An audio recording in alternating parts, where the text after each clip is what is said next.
Kalian pasti udah nggak asing lagi dengan kata-kata kepo. Tapi kalian tahu nggak sih apa kepanjangan dari kepo itu sendiri? Kepo itu adalah kepanjangan dari knowing every particular object, dimana biasanya ditujukan sama orang yang serba pengen tahu. Terdengar positif sekali ya kedengarannya. Tapi sayangnya kebanyakan penyakit kepo yang menjangkiti orang-orang adalah kepo dalam konotasi negatif, yaitu pengen tahu segala hal dan urusan pribadi orang lain. Makanya menurut sumber lain yang gue baca, kepo ini juga berasal dari bahasa Hokkien. Ke itu artinya bertanya, dan po, apo, itu artinya nenek-nenek. Jadi merupakan sebuah plesetan kata di mana orang-orang yang kepo ini kelakuannya udah kayak nenek-nenek yang suka nanya-nanya dan pengen tahu. Sebenarnya jika digunakan untuk hal yang positif, sifat kepo ini bakalan bagus banget.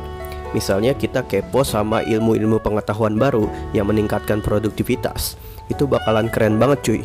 Tapi balik lagi, masalahnya penyakit kepo di negara kita tercinta ini rata-rata digunakan untuk hal-hal yang cenderung berbau negatif.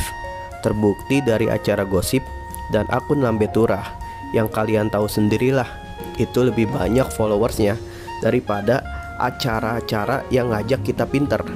Itu udah menunjukkan bahwa orang kita suka banget sama hal-hal unfaedah, apalagi yang menyangkut urusan orang lain. Entah kenapa kehidupan orang lain menjadi keasikan tersendiri bagi orang-orang kepo ini. Dan kayaknya nih, orang-orang kepo ini kehidupannya gak menarik ya. Jadi kehidupan orang lain jauh lebih asik buat dicari tahu dan dibahas. Mungkin berdasarkan kebudayaan ya, kenapa bisa negara kita banyak banget populasi orang-orang keponya. Bisa jadi dikarenakan budaya sosial gotong royong bangsa kita yang masih tinggi dari zaman kakek nenek dulu. Rasa kepedulian masyarakat kita yang begitu tinggi itulah yang menjadi pembeda negara kita dengan negara maju yang cenderung lebih individualis masyarakatnya dan gak ngurusin kehidupan orang lain. Jadi secara turun-temurun, pada akhirnya masyarakat menganggap bahwa budaya kepo ini adalah sebagai hal yang lumrah. Walaupun sebenarnya kelakuan kepo ini bikin risih si objeknya.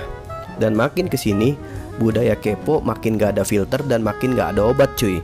Ditunjang dengan kemajuan teknologi yang begitu pesat, tapi gak didukung dengan kemampuan otak yang mampu menyaring literasi.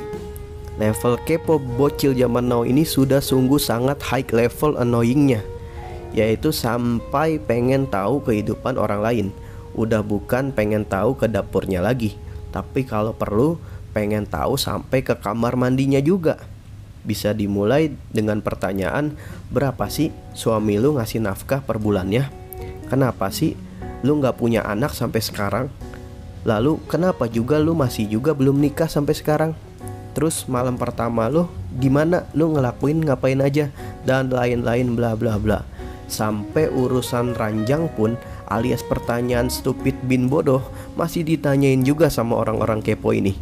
Pokoknya mereka pengen tahu banget deh dari segala penjuru kehidupan kita.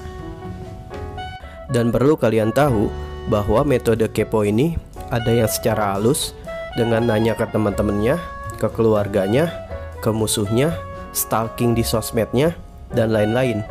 Dan ada juga metode frontal di mana orang-orang kepo ini bisa bertanya secara langsung kepada objeknya untuk memenuhi rasa birahi keponya yang udah ngaceng banget cuy. Setelah itu biasanya mereka bikin teori cocok logi sendiri. Kalau bisa dapat dagingnya, kenapa cuma dapat kulitnya doang? Begitulah pemikiran mereka. Udah nggak ada lagi rasa malu atau rasa respect kepada orang lain dalam bertanya. Justru mereka bangga banget menjadi predikat yang paling kepo di lingkungannya, karena mereka menganggap bahwa diri mereka yang paling update dengan keadaan berita di sekitarnya. Begitulah prinsip orang-orang kepo, di mana mereka bangga akan kebodohannya sendiri. Lalu ada yang bertanya, lagian apa pentingnya juga sih orang-orang kepo ini pengen tahu urusan pribadi kita? Ya, bagi mereka mah akan ada suatu kepuasan tersendiri yang biasanya dijadikan ajang tolak ukur bagi orang-orang kepo ini, di mana mereka yang di dalam hidupnya gak ada lagi yang bisa dibanggakan.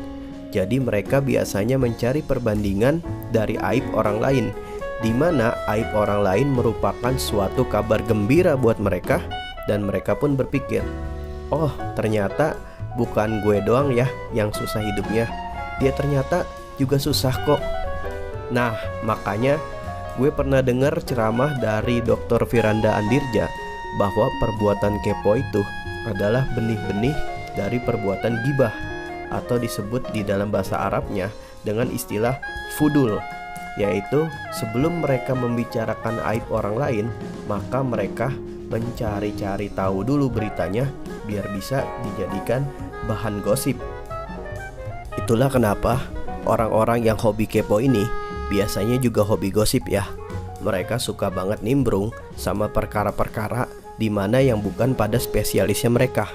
Suka banget membahas hal-hal anfaedah yang bukan pada urusannya. Dan biasanya kerjaan orang kepo ini dilakukan sama orang-orang pengangguran, orang-orang yang kurang kerjaan, dan orang-orang yang kurang produktif di dalam hidupnya.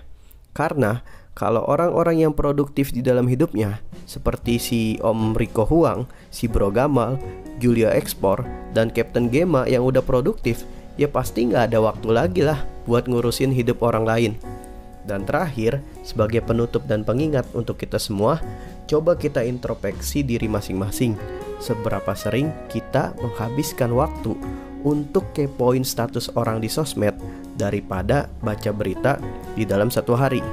Lalu, seberapa sering kita menggosip di kantor soal teman, bos, bawahan daripada membicarakan bisnis yang bagus ke depannya? Dan seberapa sering kita nonton YouTube yang berisi pengetahuan daripada nonton YouTube gosip yang gak jelas? Bayangin, waktu kita yang terbatas dalam 24 jam itu kita gunakan untuk hal-hal yang lebih bermanfaat. Mungkin ente sekarang udah gak jadi loser lagi cuy, yang kerjaannya cuman stalking status orang tiap hari.